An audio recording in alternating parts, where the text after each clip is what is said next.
Meu nome é Joazil Maria Gardês. Eu nasci em Cuiabá, Mato Grosso, no dia 10 de maio de 1932. Em 1936, meu pai mudou-se para Rio Verde, no estado de Goiás, para gerenciar uma gráfica. Naquela época, a composição gráfica era manual, não tinha os requisitos da moderna linotipia. Então eu cresci lá com ele dentro dessa tipografia e fiz o curso primário em Rio Verde, no grupo escolar Eugênio Jardim. De lá eu retornei a Mato Grosso, fui para o seminário, porque a família é muito religiosa. Tinha na época 7 irmãs, 7 freiras salesianas e nenhum padre. Então eu fui eleito por elas para ser o padre da família. E então fui para Cuiabá, no seminário Imaculada Conceição, à época custodiado e mantido pelo arcebispo Dom Francisco de Aquino Correia. E como no seminário eles não permitiam passasse as férias fora do seminário, na época de férias, os seminaristas iam para as colônias indígenas, que eram mantidas pelos salesianos, passava lá. Mas minha mãe, então, não concordou. Ela queria que, podia ser padre, mas as férias ela queria que fosse com ela. E a consequência, então, era que quem fosse para as férias só tinha passagem de ida, não tinha passagem de volta. Então fui para as férias e não voltei mais para o seminário. E em função disso, vim estudar em Goiânia. Em Goiânia, estudei no Colégio Dom Bosco, concluí o curso ginasial na época, hoje nem sei como é que se chama, e fiz o curso de técnico de contabilidade na Associação Comercial do Estado de Goiás. E, abrindo concurso no IBGE, eu prestei o concurso, fui feliz, aprovado, e fui ser agente de estatística em Trindade. Isso em 1955. De Trindade, 55.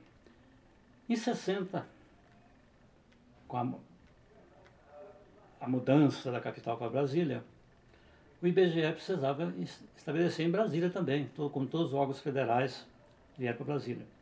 E eu então fui incorporado nesse primeiro grupo de estatística. Até por acaso aqui tem aqui o Diário Oficial, que publica a minha remoção, o Diário Oficial do dia 20, não estou enxergando, dia 28 de maio de 1960.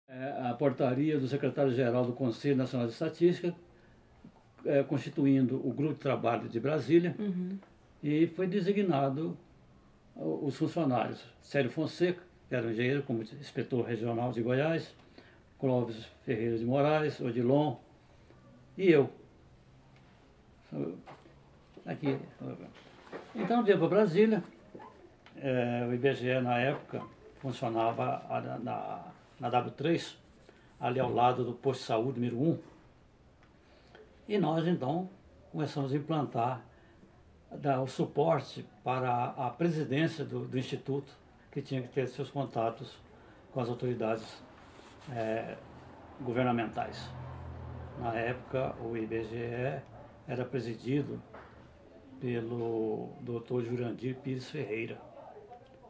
O Dr. Jurandir, salve um laço de memória, era oriundo do Piauí. E aqui no IBGE, então, ficamos esse período. Na época, foi aberto um voluntariado, que ninguém queria ver.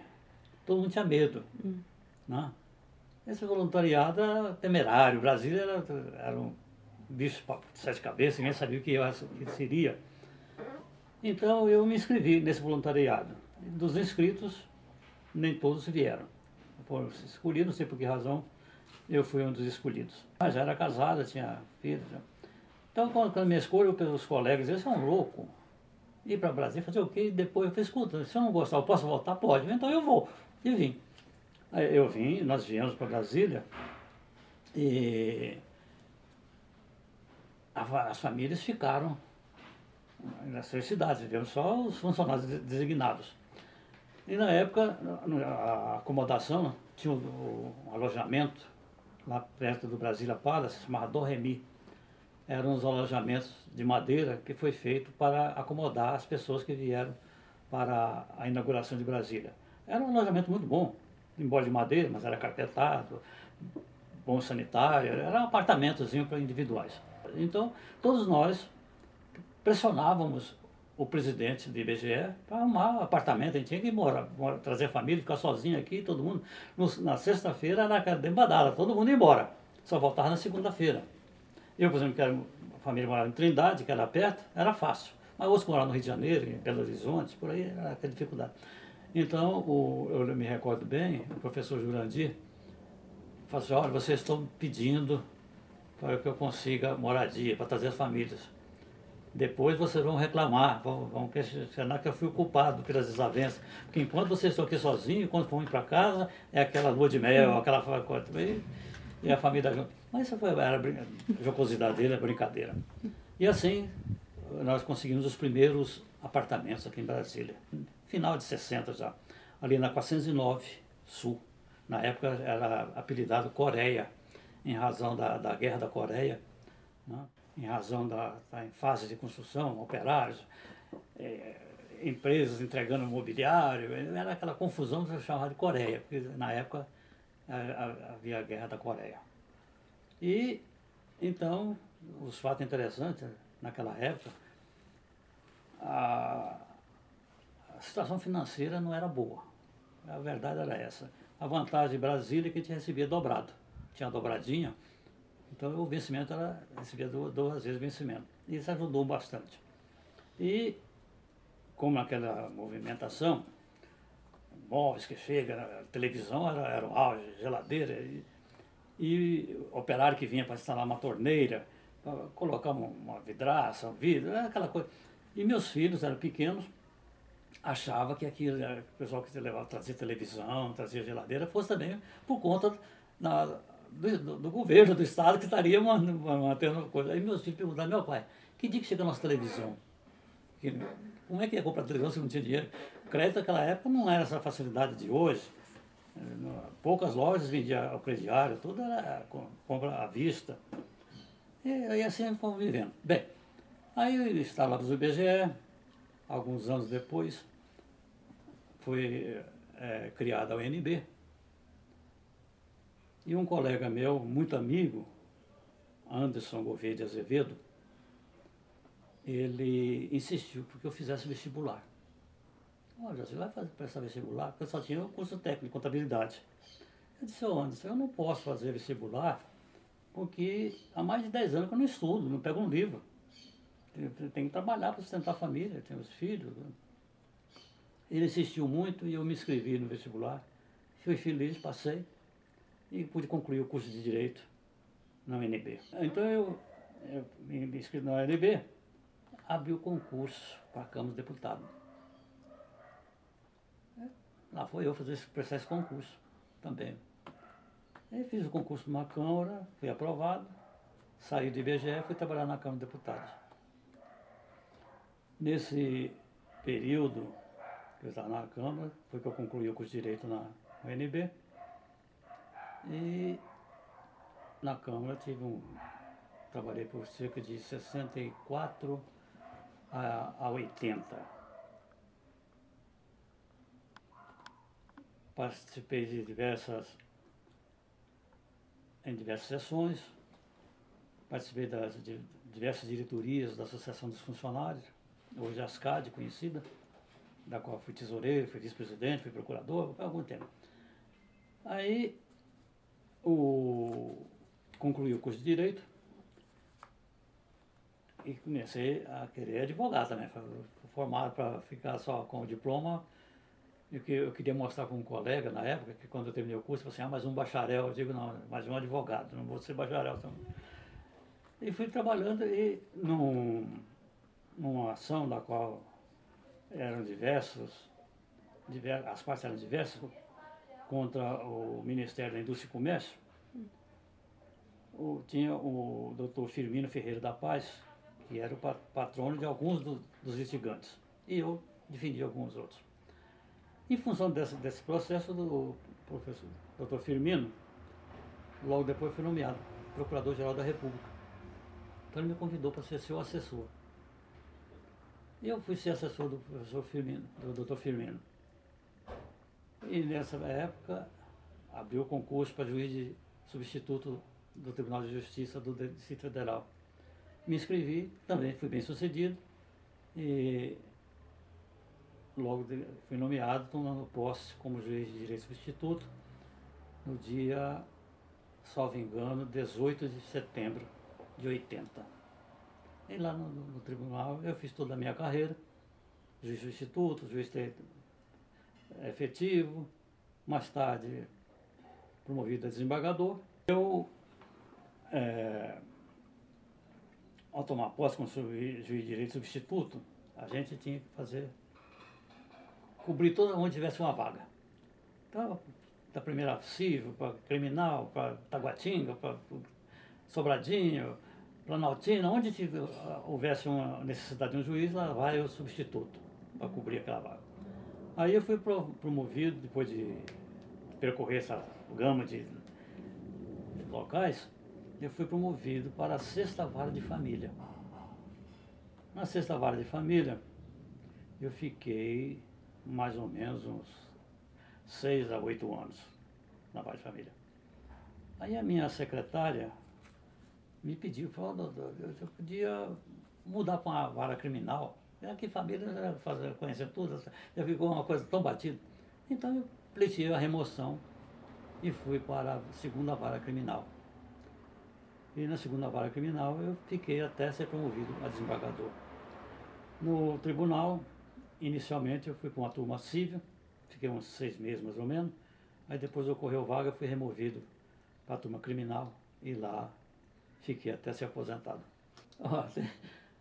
Teve diversos fatos, diversos crimes de diversas coisas. Agora teve um que a imprensa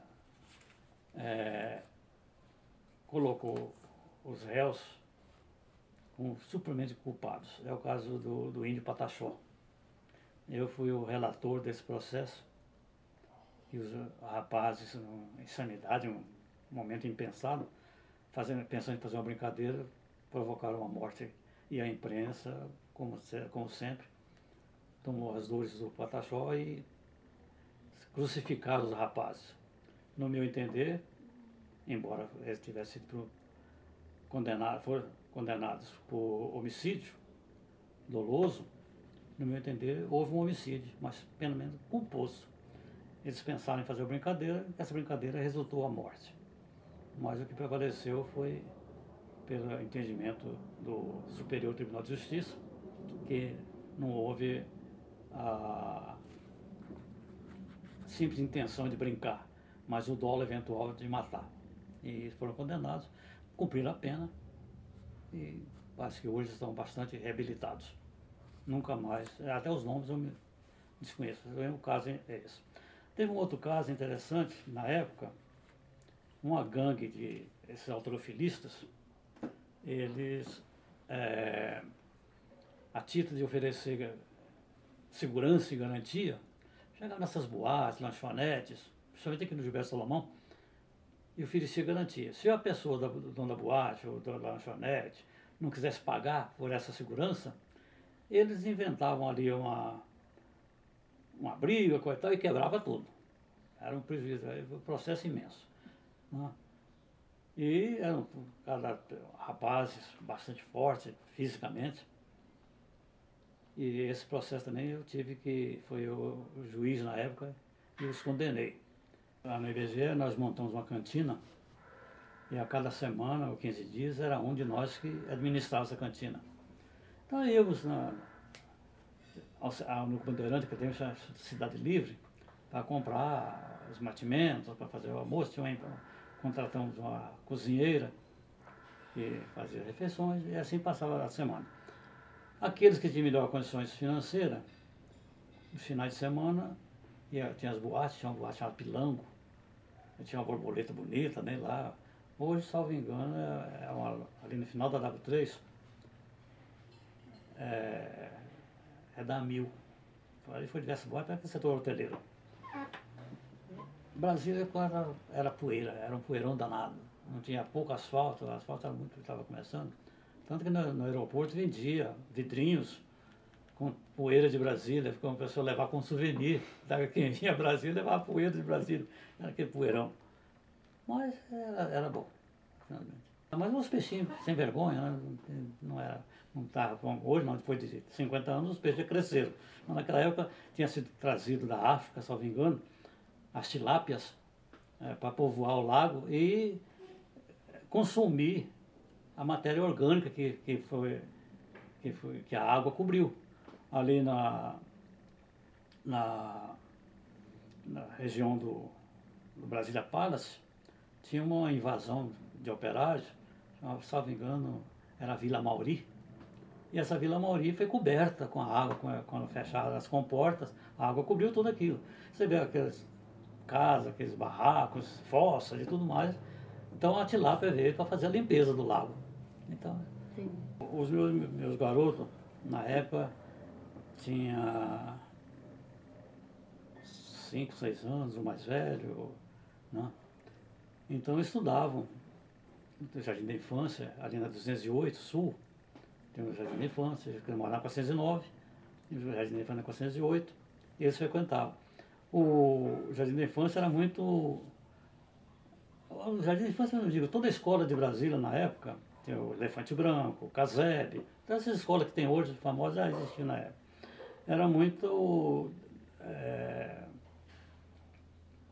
como eu diria, me falhou a palavra, democrático.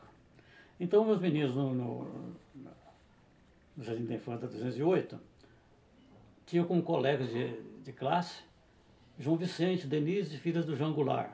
Não sei quem, filho do senador fulano de tal. Eram os amigos deles, eram os colegas de tanto que tinha aquelas festinhas de aniversário, a gente passava perto. Eles sempre eram convidados e eles queriam ir, né? Porque o meu colega vai fazer aniversário, me chamou, como é que eu não vou?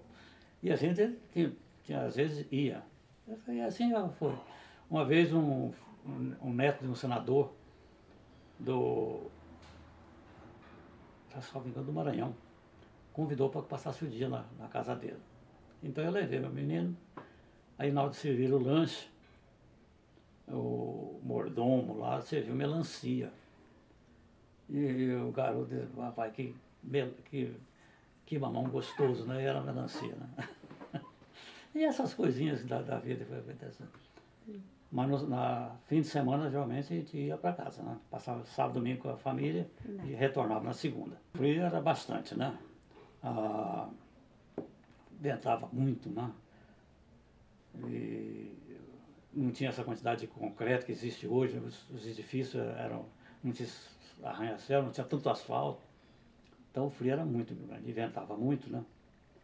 E criava as coisas.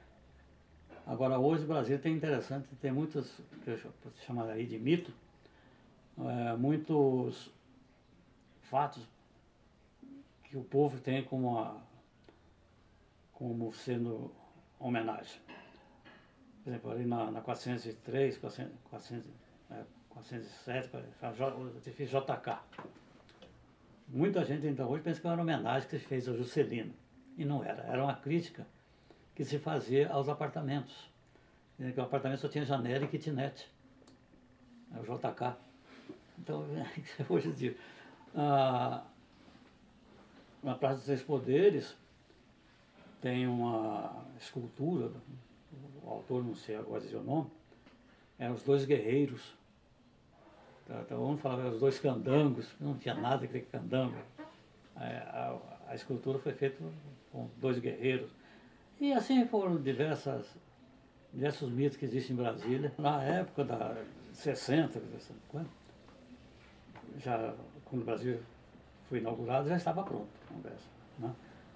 A esplanada dos ministérios já estava quase toda ela completa, faltando alguns poucos edifícios que foram construídos posteriormente. No caso, o Ministério das Minas e Energia foi salvo engano, o último. Agora essa atual, onde tem o Museu da República, a Biblioteca Nacional, são coisas mais recentes, né? Uhum. Mas o restante todos já estavam. Naquela época, os tribunais também, o Supremo Tribunal já estava pronto, né? Hoje o STJ, mas na época era o Superior Tribunal de Justiça, Tribunal Federal de Justiça, TRF, já estava pronto, onde hoje funciona a Justiça Federal. E a Justiça do Distrito Federal funcionava num dos blocos dos ministérios, no bloco dele, que não tinha prédio, não tinha justiça, era praticamente improvisado. Então ela ocupava ali, acho que 2 ou 3 andares, que funcionava a justiça. Brasília tinha, naquela época, tinha alguns restaurantes que eram famosos, como devia ser hoje se fala muito Piantella.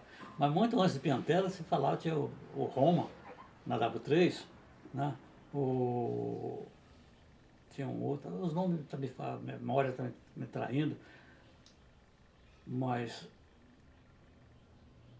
tinha tem uma biblioteca ali na entrequadra, acho que a Biblioteca Nacional funciona ali. Ali foi criado o GTB, era um restaurante à la carte e popular, bandejão. Então dizia que tem o restaurante dos ricos e dos pobres. Era o GTB, Grupo de Trabalho de Brasília, né? Depois transformado em biblioteca, fechado restaurante, biblioteca. E Brasília ainda hoje, se eu não estou enganado, é uma cidade festiva. Brasília tem festas 365 dias por ano, de festa. Todo dia tem festa, eu falo aqui em casa mesmo, eu vi que quando dá festa, não é aniversário, todo mundo faz festa e festas fabulosas, né? Porque naquela época, a gente, pelo IBGE, eu sou um ardoroso defensor de Brasília. Brasília foi previsto para ter 500 mil habitantes, era em 2010. A previsão era essa. Essa explosão política, seja que ordem foi, levou a esse gigantismo que Brasília tem hoje. Não sei se foi bom ou não, mas a gente nunca esperava que fosse Brasília o que é hoje. Naquela época, achava que fosse uma cidade tipo Washington, que não se desenvolve. É aquela cidade estritamente funcional, né? Não sei se esse gigantismo, esse crescimento foi benéfico ou não, mas o tempo vai dizer. O futuro, hoje o Brasil enfrenta essa questão do tombamento, e também vendo uma entrevista poucos dias atrás de Niemeyer, dizendo que o tombamento é uma bobagem, está impedindo a Brasília de se desenvolver, né? Não sei se algum dia vai ocorrer o destombamento, o não tombamento. Não, na época havia todo mundo conhecia todo mundo, né? Como ele estava falando, meus filhos eram pequenos, e qualquer coisa que eles fizessem, quando eles chegavam em casa, eu já sabia. Alguém já tinha me contado o que aconteceu, qualquer peraltice, qualquer coisa que fizesse, ou bem feito ou mal feito, eles não há conhecimento, né? Então todo mundo conhecia todo mundo. Tem essa vantagem, né? Hoje na Brasília, hoje ninguém conhece mais ninguém. Eu aqui na minha rua conheço uns 3 ou 4 vizinhos, o resto não sei quem são, né? Diz que não tinha esquina, né? Então, o nordestino, que era a maioria da população da época, que eram os donos de boteco, então não tinha aquele conhecimento dos botequeiros lá do Rio de Janeiro, do português com a padaria. Então você tinha que improvisar e aprender a fazer. Então foi fundado e virou essa amálgama que é a Brasília de hoje, né?